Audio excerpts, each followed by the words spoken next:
Good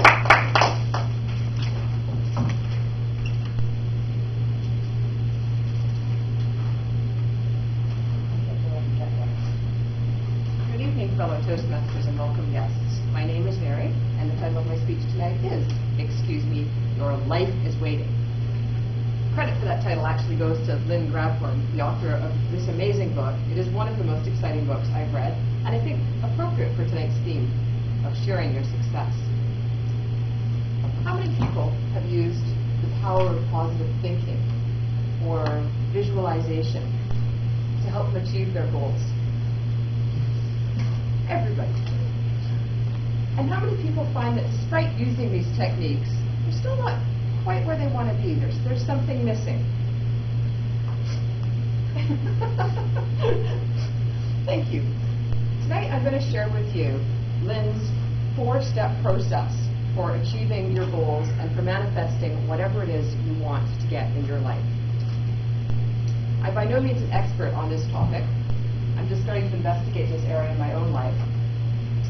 But they say the best way to learn anything is to teach it, so I want to thank you all for being here tonight and helping me out. And hopefully, you'll take something useful home with you tonight as well. Anybody who has heard about the law of attraction, and if you were here on November 30th, you'll have heard Mark speaking about it. This will sound familiar to you. You'll already know some of this stuff. The law of attraction is simple. It's a universal law of physics. Like attracts like. We're all energetic beings. We're all made of energy. Everything in this world, the table, trees, water, animals, plants, human beings, we're all energy, and energy is vibration. If we were to look at this table, for instance, through a powerful enough microscope, we wouldn't see a solid object.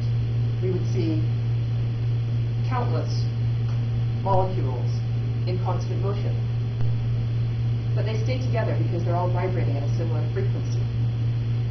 So things that are vibrating at a similar frequency are attracted to one another. Which brings me to the 4 steps to achieve anything you want in life. Are you ready?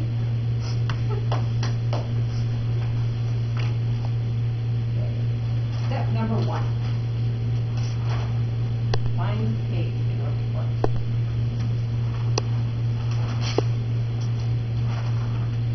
Identify what you don't want. Maybe you've got a job that just zaps your energy. You have to drag yourself into work every day.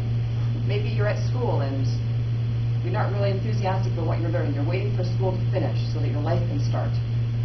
Maybe you're constantly struggling to get out of debt. Step number 1, identify what you don't want. Pretty easy so far. Step number 2. From that, identify what it is you do want. You want a job that you're so excited by that you can't wait to leap out of bed in the morning and get to work, or studies that you're so consumed by that you forget to eat because you're so involved in what you're doing, or enough money to pay all the bills and still have some left over for that dream vacation you've always wanted to take. Step number 3. Step number 3 is the clincher. You've got to get into the feeling place of what you want. It's not enough just to visualize or to think positively. You've got to actually feel that you've got this.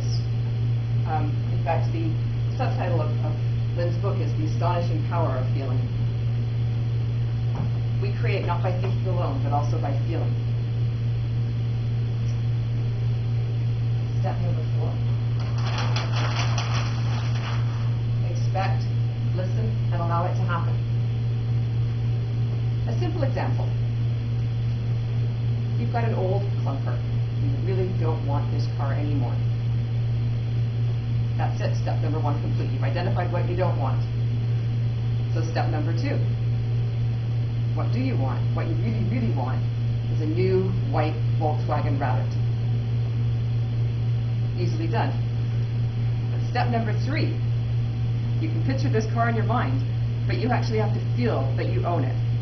You have to feel yourself driving down the highway, how free you feel. You have to feel how proud you are to see that car parked in your driveway, and how you love hearing your friends' compliments on your great new car. Step number 4, sit back, expect, wait, and allow the car to come from you. The how? as Mark says, the how is not important. You don't have to concern yourself with that.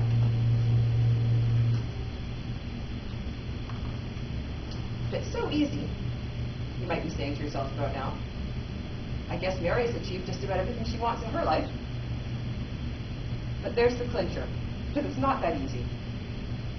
We were taught from very early on to focus on what's wrong instead of to focus on the positive. Be careful. You might hurt yourself. Don't touch that vase, you might break it. Don't climb too high, you might fall. Instead of being taught to focus on the exhilaration of reaching those heights, we're taught to focus on the ever-present danger of falling. And to add to that, we're also taught that it's wrong to want. Don't be greedy. You've got everything you need. Other people don't have what you have. So we've got, on the one hand, this tendency to focus on the negative and what's wrong. And on the other hand, this idea that we're not worthy. So how do you break out of that? It's by following these 4 steps. Really what we are is walking magnets. Whatever vibrational energy we put out there is what we attract back to ourselves. Since I've been sort of looking into the law of attraction, I've seen it at work in my own life, in small ways. Finding the perfect parking spot, or making it to a meeting on time that I thought I would never get to, or finding something I thought was lost for good. But I want to give you an example that Lynn Grabhorn uses in her book, because to me it's an example that is beyond anything I could put down to a coincidence.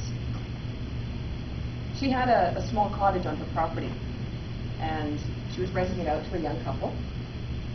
And the deal was that they paid for the propane heat, she paid for the electricity. It's a good deal. But she noticed every day and every night they left the porch light on.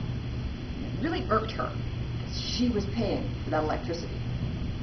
So she talked to them about it several times. They didn't do anything about it. The light stayed on. Well, this really annoyed her, really frustrated her. She was seething about it. But then she realized, wait a minute, this is the stuff I'm writing about, and I'm not practicing what I preach. So she decided that she would focus instead on what she appreciated about these people.